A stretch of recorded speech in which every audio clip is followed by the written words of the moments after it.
મારા જેઠની ઉંમર 40 વર્ષની હતી અને હજુ તેણે લગ્ન કર્યા નહોતા. શહેરમાં તેને કોઈ કામ હોવાથી તે અમારા ઘરે આવ્યા હતા. તે જોવામાં ખૂબ જ તંદુરસ્ત અને એકદમ સુંદર હતા. તે જ્યારે મારા ઘરે આવ્યા ત્યારે મારા પતિ સાથે ઝઘડો થઈ ગયો હતો અને અમે બંને એકબીજા સાથે બોલતા પણ નહોતા. મારે ખુશી જોતી હતી, પરંતુ મારા પતિ મને તે આપી શકતા નહોતા. એક દિવસ મેં આખો રૂમ ફૂલોથી શણગાર્યો અને રાત થતાં જ હું મારા પતિની રાહ જોવા લાગી. પરંતુ તે રાતે મારા પતિની જગ્યાએ મારા જેઠ મારા રૂમમાં આવી ગયા અને તે મને કહેવા લાગ્યા કે મારી ઉંમરને હિસાબથી મને 2 વસ્તુઓ વધારે અનુભવશે. એટલું કહીને તેણે મને પોતાની નજીક બોલાવી અને ફૂલોથી શણગારેલા રૂમ જ્યાં સુધી ફૂલો કરમાઈ ન જાય ત્યાં સુધી તેણે. આજ સાંજે જ્યારે મેં ઘરનો દરવાજો ખોલ્યો તો મારી સામે મારા પતિ નહીં પરંતુ મારા જેઠ ઊભા હતા અને ખૂબ જ ટૂંકા લુગડા પહેર્યા હતા, કારણ કે શહેરમાં હું અને મારા પતિ બંને એકલા રહેતા હતા. મને વિશ્વાસ હતો કે દરવાજા ઉપર મારા પતિ હશે, પરંતુ સામે મારા જેઠ ઊભા હતા. તેને જોઈને હું શરમાઈ ગઈ, કારણ કે હું એવું વિચારતી હતી કે આજે આ નવા કપડાની અંદર બધાની પહેલાં મને મારા પતિ જુએ. પરંતુ જે મારા પતિ માટે કર્યું હતું તેનો આનંદ મારા જેઠ લઈ રહ્યા હતા. તે મને અલગ નજરથી જોઈ રહ્યા હતા. હું જલ્દી મારા રૂમની તરફ જવા લાગી, પરંતુ તેણે મારો હાથ પકડી લીધો અને કહ્યું કે વહુ બેટા, ક્યાં જાઓ છો? શું મને અંદર આવવા માટે પણ નહીં કહો? જેઠની સામે આવા ટૂંકા કપડાની અંદર મને શરમ આવતી હતી. કપડાં બદલાવા માટે હું મારા રૂમમાં જઈ રહી હતી. મેં કહ્યું તમે બેસો, હું હમણાં જ આવું છું. મારા રૂમમાં જઈને મેં જલ્દી સાડી પહેરી અને બહાર આવી અને મેં મારા જેઠને ચા પાણી આપ્યા. તે હજી પણ મને એક નજરે જોઈ રહ્યા હતા. તેણે કહ્યું, વહુ બેટા, શું આજે કંઈ ખાસ પ્રોગ્રામ હતો? શું હું ખોટા જ ટાઈમ પર આવી ગયો? મેં કહ્યું, એવી કોઈ વાત નથી. મને અત્યારે તમારા ભાઈને આવવાની રાહ હતી, પરંતુ કોઈ વાંધો નહીં, તમે આવી ગયા. અતિથિ દેવો ભવ. તમે આવ્યા તે પણ શુભ જ છે. મારા જેઠે બધું જોઈ લીધું હતું. ઘરની વાત તેને કહેવી તેમાં ખોટું ન હતું. મેં તેને કહ્યું, તમારા ભાઈ માટે નાનું એવું સરપ્રાઈઝ હતું. શહેરની અંદર અમે બંને એકલા રહીએ છીએ, પરંતુ અમે બંને એકબીજાને ટાઈમ આપી શકતા નથી. એટલે મેં વિચાર્યું કે આજે કંઈક અલગ સરપ્રાઈઝ પ્લાન કરી નાખું, કારણ કે પતિ પત્ની વચ્ચેનો પ્રેમ બન્યો રહે. પરંતુ તમારા ભાઈ સમય ઉપર આવી શક્યા નહીં. હું મારા જેઠ સાથે વાત કરી રહી હતી ત્યાં અચાનક મારા પતિ પ્રકાશ ઘર ઉપર આવી ગયા. તેને જોઈને મને ખૂબ જ ગુસ્સો આવ્યો. તેણે મને વચન આપ્યું હતું કે આજે તે 2 કલાક વહેલા ઘરે આવશે, પરંતુ તે 1 કલાક મોડા ઘરે આવ્યા હતા. જો તે ઘરે હોત તો મોટાભાઈને દરવાજા ઉપરથી જ પાછા મોકલી દીધા હોત. તે બંને વાતો કરવા લાગ્યા અને હું રસોડામાં જઈને રસોઈ બનાવવા લાગી. તેની વાત મારા કાને પડી ત્યારે મને સમજાયું કે મારા જેઠ 1 મહિના માટે અમારા ઘરે રોકાવા આવ્યા છે. રાતે જલ્દી ખાવાનું પતાવીને મેં કિચનનું કામ પણ પૂરું કરી નાખ્યું અને હું મારા રૂમમાં ગઈ.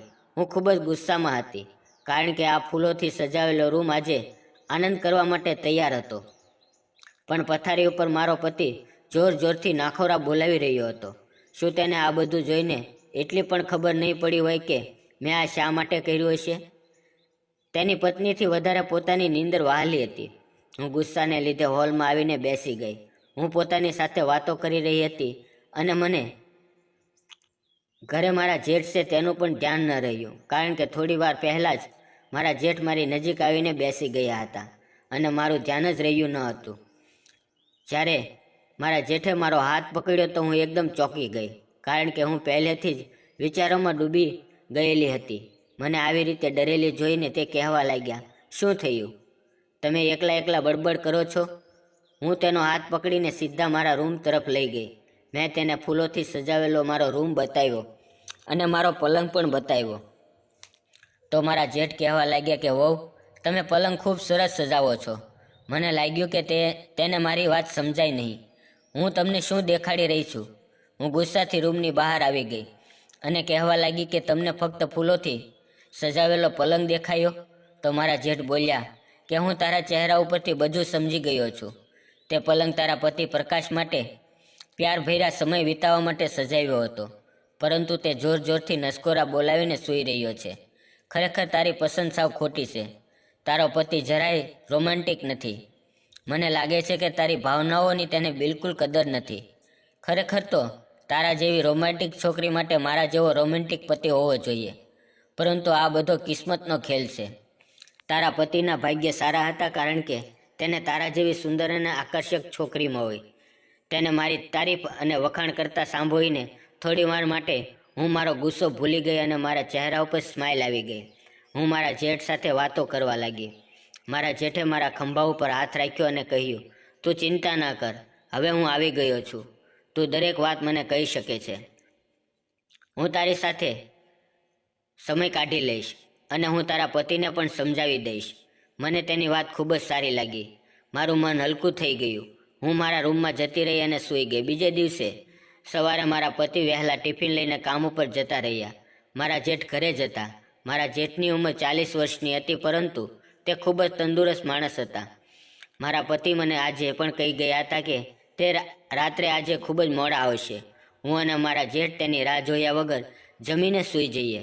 સાંજે મેં અને મારા જેઠે ભોજન કર્યું અને અમે બંને 10 વાગ્યા સુધી ટીવી જોયું. પછી હું મારા રૂમની અંદર સૂવા માટે જતી રહી.